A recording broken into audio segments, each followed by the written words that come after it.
Hello, my name is William Duval, and this is my TED Talk on leadership. So, to start, I want to talk about the study of leadership as a whole and why it's so important. So, to start, a leader needs to be someone that leads a group of people, as the name implies. A lot of leaders, in my opinion, tend to be very weak when it actually comes to the process of leading because they don't understand the position of power they hold over people. And I'm not necessarily saying that in an authoritarian way, like, hey, take control of these people and make them do this thing whether they like to or not. It's not necessarily super productive to be like, hey, do this job or you're fired.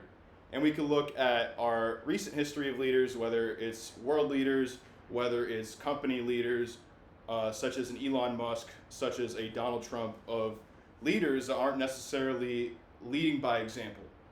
And I feel like a lot of these people can really benefit from the study of leadership because they lack the ability to read a room, frankly, sometimes. And that is what a leader needs to do. And this will kind of lead me into what I want to talk about next because I feel like these 2 points are really contingent on each other. What makes a good leader and why is the study of leadership important? Personally, I feel a good leader is someone who knows how to lead. And as fundamentally basic as that sounds, a lot of people that are in leadership positions don't understand how to lead. A leader is someone that could read a room, that could be emotionally intelligent, that could dig beyond the surface of why something is happening. You should never approach someone and be like, hey, do this job or you're fired, because that's not necessarily the most conducive way to getting someone to doing something.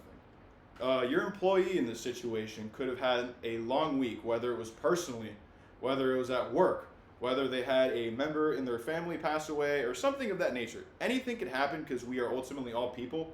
And I feel like a lot of these bad leaders or flawed leaders in certain aspects, they forget that.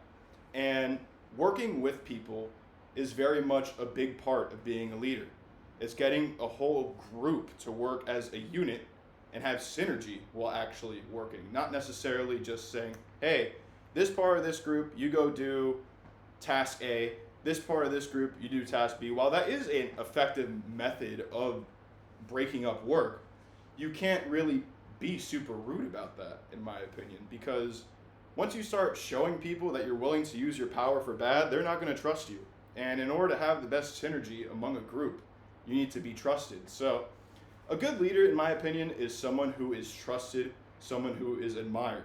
You have to be someone that is in good standing among your peers, because if you're constantly telling people that you're working with to basically go fly a kite, I'm not going to say the other phrase I could have said there, but that's not really a good way to work with people.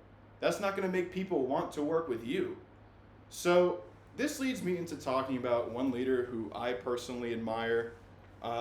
He's the team president of the Miami Heat, and his name is Pat Riley.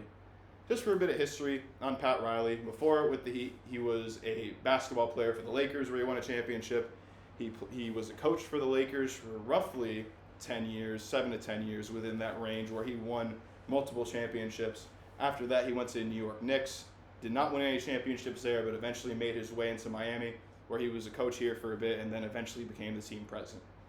The reason why Pat Riley is a very profound leader to me is because he's unapologetically himself. He is a flawed person, and I completely understand that. And while the leaders I may have mentioned earlier, whether it be a Donald Trump, whether it be an Elon Musk, that aren't necessarily the most ethical or eloquent leaders at times, Pat Riley knows how to be eloquent and kind of navigate that and do things based on how people are going to react. Something I really appreciate about Pat Riley is that he doesn't necessarily sugarcoat anything and he doesn't necessarily change the way he talks to other people, and that garners a respect in and of itself. For example, I could talk about this most recent Heat season. Jimmy Butler missed a good amount of games. For his entire time with the Miami Heat, he has played roughly 60 games per season, hasn't played over 70 games in a season since 2018, since he was 27 years old. Whatever year that was, I know it was when he was 27 years old. Don't know if it was 2018. But the point is, there's 82 games in an NBA season, and Jimmy Butler misses usually around 15 to 28 of those games. All this is being said because Jimmy Butler is due for a contract extension at the end of this season. And at the end of season press conference, one of the media members asked Pat Riley, hey, what are you going to do about Jimmy Butler's contract, as most good media members would? And his response was, Jimmy needs to play. Plain and simple. Although Jimmy Butler has led us to 2 championships, we haven't gotten over the hill. That's essentially what his message came down to. And when he was asked about other players, such as Tyler Hero, who's missed time in the past 3 years, he said the same thing. Our guys got to play if they want their money. Tyler Hero was already paid, but quite honestly, it's the NBA. He could trade Tyler Hero if he doesn't want that contract on his books. So he's very clearly saying the objective, what they want to do. We need to win, we need to play games, and we need to take the regular season seriously and just be healthy so we are ready come the playoffs so we could win a championship. Because ultimately, a championship is how a team makes the most money. It's how a team is most successful. That's the measure of success in the NBA. And that's the ultimate form of job security. When a team's winning, they don't fire the coach. When a team's winning, they don't fire the team president. When a team's winning, they don't trade their best player. So ultimately, Pat Riley's message came from a place of wanting good for everyone. And I think the team really understood that, especially Jimmy Butler. Jimmy Butler is a person he was kind of able to be a bit more brash with because Jimmy Butler's always been a bit of a crass and brash person himself. Jimmy's always been a very big personality, and that's what brought him to Miami. And it's been said on multiple occasions that him and Pat Riley, quote, speak the same language. Jimmy has said that, Pat has said that. So it's that whole lesson, to me personally, came down to knowing your people. You could go even further back. There have been times where Pat Riley has been disrespected, but he's actually taken it in full swing. In the 2014 summer, when LeBron James left the Miami Heat, it was documented that Pat Riley flew out to, I believe it was Vegas, to meet up with LeBron James. But in that meeting, LeBron already had his intentions set on going to Cleveland. So while Pat Riley was making his pitch there, LeBron was sitting down playing Madden or 2K or whatever video game it was, it said in the report.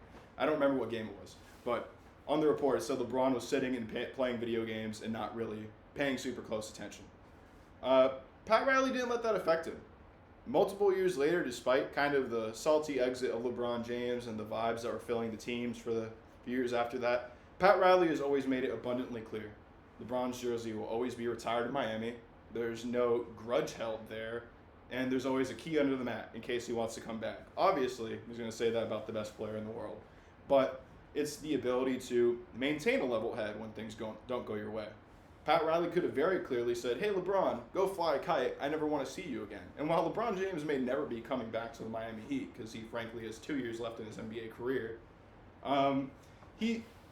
Pat Riley handled that like a champion. He handled that like a long-term NBA executive who has been through these situations before. And this kind of wraps up into everything I was saying. What makes a good leader? Someone who is respected, someone who keeps their composure. Pat Riley never once exploded onto Jimmy Butler or exploded onto Bam Adebayo or Tyler Hero or to LeBron James or Dwayne Wade. He's had public standoffs with many people, but he's ultimately conducted himself in a very respectful manner. He hasn't resorted to name calling or to shifting the blame entirely on one person. He points out things that are there, but it's not saying this is your fault. He understood with Jimmy Butler not playing, injuries happen. Jimmy plays a very physical game. He gets injured very frequently. So it makes perfect sense as to why Pat Riley would want that. Jimmy Butler understood that. He's going to do whatever he can in his control. He's been on interviews saying this many times. That's how an effective leader leads. Be honest. Sometimes things need to happen, but as long as you're able to be honest and be able to be eloquent with it, I believe that is something that's really important.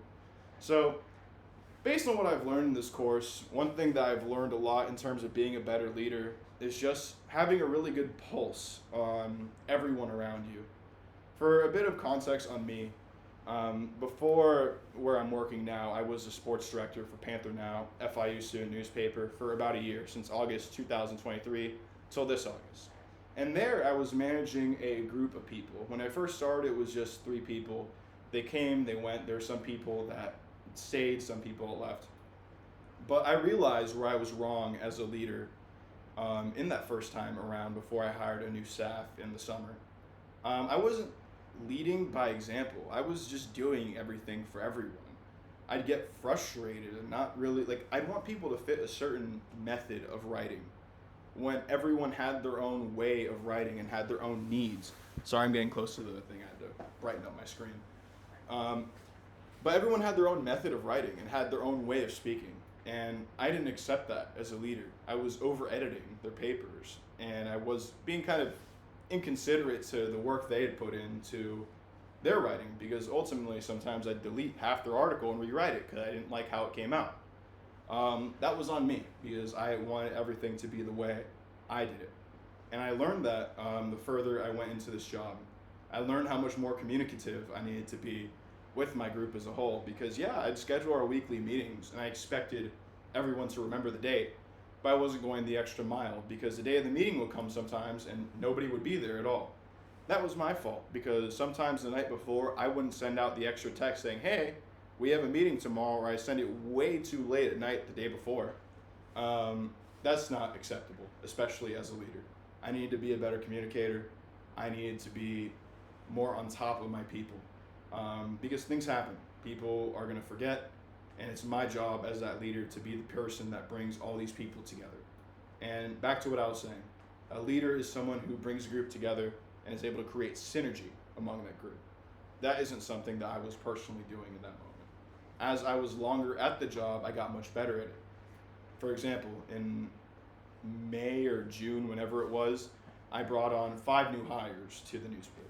And I held a proper meeting where I got everyone's contact information even further than I already had, taught them a lot of the basics of how I want them to write, and I even admitted my own flaws as an editor. I needed to get better and not be over editing people's works, because people have their own way of speaking, like I said before, and I need to become way more accepting of that. So yeah, that's very much what I've learned in this whole thing, just to be very vigilant of the way I'm leading. It's not that I wasn't necessarily emotionally intelligent, because personally I believe if you talk to me I would be a very personal person. I'm a very understanding person, but I feel like I almost created an environment that was conducive to not wanting people talking to me. Whether it was through me being slightly intimidating with the way I was giving orders, or it was just the way I was pretty much over editing everything and telling people, hey, I don't like this on the edits. I created an environment that wasn't necessarily great for a bit. I ended up fixing it and turning it around. I could admit that, but yeah, that's where I've had to improve as a leader very much. So overall, I think a good leader is someone that's able to lead, be respected, that's able to be eloquent, that's able to have a really good grasp of everything around them, whether it's the people, whether it's the external factors. Like when I was working at the newspaper, my bosses wanted me to have a certain quota of articles up per week. Sometimes that wasn't attainable, and I wasn't being a good enough leader to mention that. I would just try to shoulder all that burden by myself, whether or not I had to write more articles than the rest of my writer, when it wasn't necessarily my job to be writing all these articles. So all that is to be said, that a good leader is someone that's able to create synergy among a group, that's able to be respected, able to be eloquent, and everything of that nature. So thank you very much, and this has been my TED Talk.